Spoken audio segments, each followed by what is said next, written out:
एक बार हमारे ठाकुर जी महादेव बन करके गए बरसाने। एक बार की बात है, ठाकुर जी ने देखी कि महाराज श्राद्ध पक्ष आ गए, 10 दिन बीत गए, किशोरी जी दिखी नहीं। सब ग्वाल बालन तो कहने लगे, हे ग्वाल बालों, किशोरी जी कैसे मिलेंगी?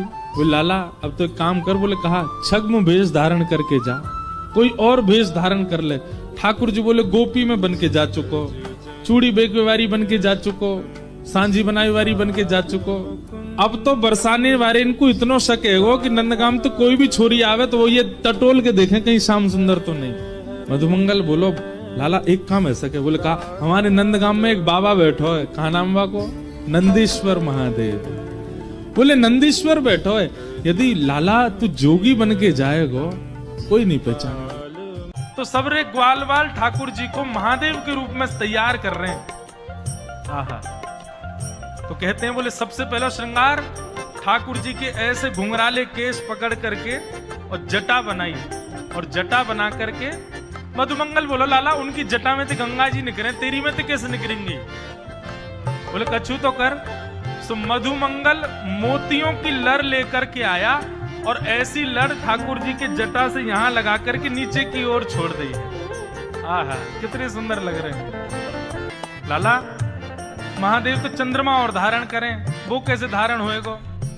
तब तुरंत चंदन घिस करके महाराज चंदन को सबरो जल निकाल के सूखो चंदन, और वही चंदन को एक चंद्रमा बना करके ठाकुर जी की जटा पे चिपकाए दियो।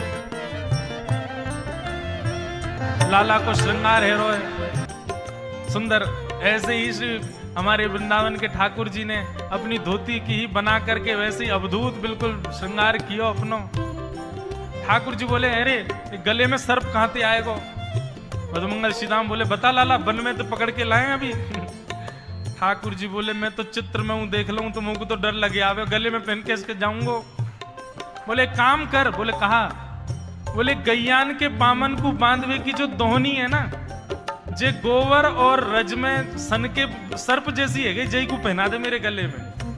और ठाकुर जी ने गले में महाराज एक सुंदर दोहनी बांध ली, हाथ में दोहनी बांध ली, कमर में दोहनी बांध ली, बिल्कुल महादेव जैसे तैयार भये। ग्वाल बाल बोले लाला महादेव तो भस्म लगा में, वो चिता की भस्म लगा में, अब भस्म कहां से लेके आवे तेरे काज? ठाकुर जी बोले तू मलियागिरी चंदन लगा दे, मैं वही को भस्म बना दूंगा। ठाकुर जी को पूरा श्रृंगार है गया, बिल्कुल महादेव जैसे लगन लगे। मुंह पे भी जो चंदन लगाया वो भस्म बन गो सबरो। बोले लाला तू तो पहचान में ही ना आ रहा, कौन है पतो ना कहां से आगो है। ठाकुर जी अकेले बरसाने गए। अब बरसाने में जाकर के महाराज अलाक निरंजन घूम रहे नन्हे से गोपाल जी बरसाने में। गोपी अपनी अपनी अटारीन से निकल के, ओ देख कैसो नेक्सो से जोगी डोल लो है, अरे नेक पकड़ो तो सही। सबरी गोपी ने जाके खींच लिए ठाकुर जी। अरे बाबा घर में खेलवे की उम्र में जोगी बन गो तू, नेक्सो सो। ठाकुर जी भ्रगुटी टेढ़ी करके बोले, हम जोगी हैं, श्राप देनो जाने, ज्यादा बोलेगी श्राप दे दूंगा, 3200 निकल के बाहर आ जाएंगी, पोपली है जाएगी तू। बोले अरे बड़ो तेज बोले जोगी तो। सब गोपियां कह रही हैं, बोले अच्छा जोगी तुम पे कहा आवे? बोले हम जिसको देख लें उसको देख करके भविष्य में उसका ब्याह किससे होगा ये बता सकते हैं। बोले अच्छा तुम बता दोगे? बोले हाँ। अच्छा नहीं मेरा बता दो, मेरो ब्याह कौन ते होगा? बोले तेरो ब्याह ना होगा तू ऐसी रहेगी जीवन भर, तेरो पति ना दिख रहा मुंह को। दूसरी गोपी बोली अच्छा अच्छा मेरो बता दो, मेरो ब्याह कौन ते होगा? बोले पास में एक गांव है, वहां पे गोबर चुरावे वालो गोबर चोटा रे बातें होगा तेरो ब्याह। सबरी गोपी बोली बड़ो टेढ़ो टेढ़ो बोले। तभी एक गोपी बोली सुनो, हम अपनी कहाँ पूछ रहे हैं, या जोगी पे कछु आता हो तो ना श्री जी हमारी श्यामाजू के बारे में पूछे, उनको कौन तो ब्याह होएगो? सभी सखी बोली अच्छा तुम हमारी स्वामिनी जी से मिलोगे, उनको नेक बता दोगे कि उनको ब्याह कौन ते होएगो? ठाकुर जी बोले ले चलो अभी बता मैं। आहा, ऊंचे भवन पर लेकर के गए हैं ठाकुर जी को। किशोरी जी से जाके प्रार्थना करी, एक बड़ो सिद्ध जोगी आयो है, तो नेक्सो सो ही छोटो सो है, गोल मटोल वाके हाथ हैं, गोल मटोल गाल हैं, लेकिन ऐसो बोले। श्री जी बोली अच्छा कहा बतावे? बोले ये बता दे कि हमारो भविष्य में कालांतर में पति कौन हुएगो।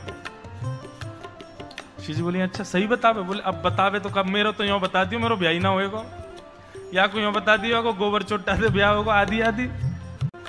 लेकिन श्यामाजू जो भी बतावे एक बार चलो, श्री जी के मन में तो भाव आ गया, कहीं गोपाल जी को नाम बोल दे एक बार। श्री जी तुरंत निकल के बाहर आई हैं। हाँ हाँ, श्री जी को जैसे ही देखा है, सकीन ने जाकर के बोली बाबा जी हमारी स्वामिनी जी हैं, इनके बारे में बता, इनको ब्याह कौन तो होएगा। ठाकुर जी बोले ओहो ये तो बड़े महलन किए, इनको नेक पास ते देखना पड़ेगा मुझको, नेक मुंह पास ले जाओ।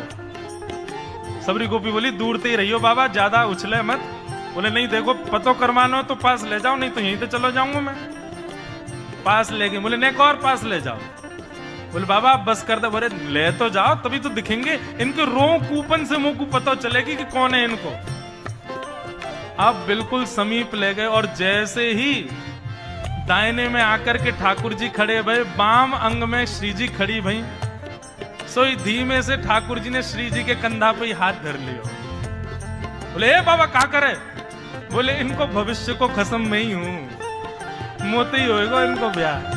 तो महाराज सखीन ने जैसी देखी, अरे या बाबा को बताएंगे अभी। सबरी डंडा लेके, झाड़ू लेकर के, चप्पल लेके, खड़ाऊ लेके सब भगी ठाकुर जी के पास। और जैसे ही जोगी के ऊपर आक्रमण करने लगी, सोई अपने तन की भस्म ऐसे हाथ में लेकर के, और ठाकुर जी ने एक फूंक मारी, सब ब्रज मोहिनी डारी, ऐसी फूंक मारी सबरी गोपी मूर्छित है के गिर गई।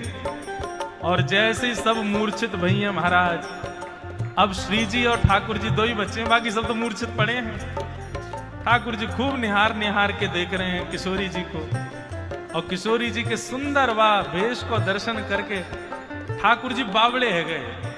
और ऐसे बावले भय महाराज किशोरी जी को देख करके मलुकदास जी वर्णन कर रहे हैं, अब तो रास्ता में चलते फिरते बस वही स्वरूप किशोरी जी को याद करें, वहीं बैठ के राधे राधे राधे राधे गाने लग जाएं।